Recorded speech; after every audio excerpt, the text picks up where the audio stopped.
વાત કહું? હા બોલે. આ દિવસે ને દિવસે પપ્પાનો ત્રાસ બહુ વધતો જાય છે ને?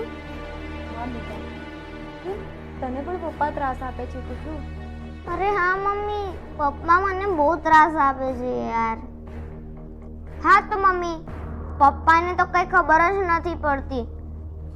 જો મમ્મી, અઠવાડિયામાં ખાલી એક જ દિવસ ઓફિસ જતા હોય તો એમનું શું જાય છે, પણ ના, રોજ ઓફિસે ભેગા થવું ને થવું જ.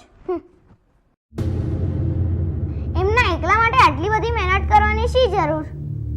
બુદ્ધિ જ નથી ને, કઈ ખબર તો પડતી નથી. મમ્મી, આપણે બધા રોજ ગરમ જમવાનું જમીએ ને, એટલા માટે પપ્પા ઠંડુ ટિફિન જમે. તોય અક્કલ જ નથી ને, કા મમ્મી?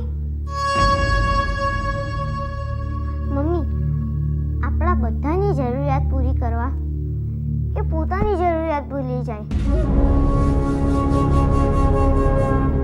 છતાં પણ પપ્પા તો લાગણી વગરના જ છે, નહીં મમ્મી?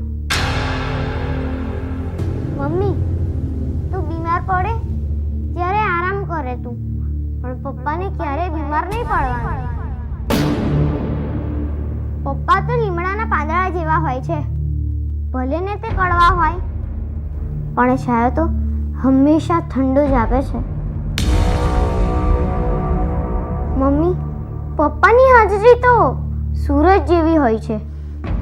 સૂરજ ગરમ જરૂર થાય છે, પણ જ્યારે સૂરજ ના હોય ને, ત્યારે અંધારું છવાઈ જાય છે.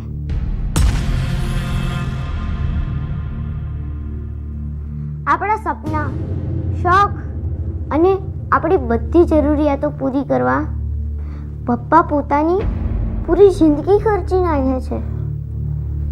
શું પપ્પા આપણા માટે ખાલી પૈસા બનાવવાનું મશીન જ છે? આપણે તેમની કદર નહીં કરીએ મમ્મી? શું પપ્પાનો ફોટો દિવાલ પર લાગી જાય પછી જ આપણે એમની કદર કરીશું?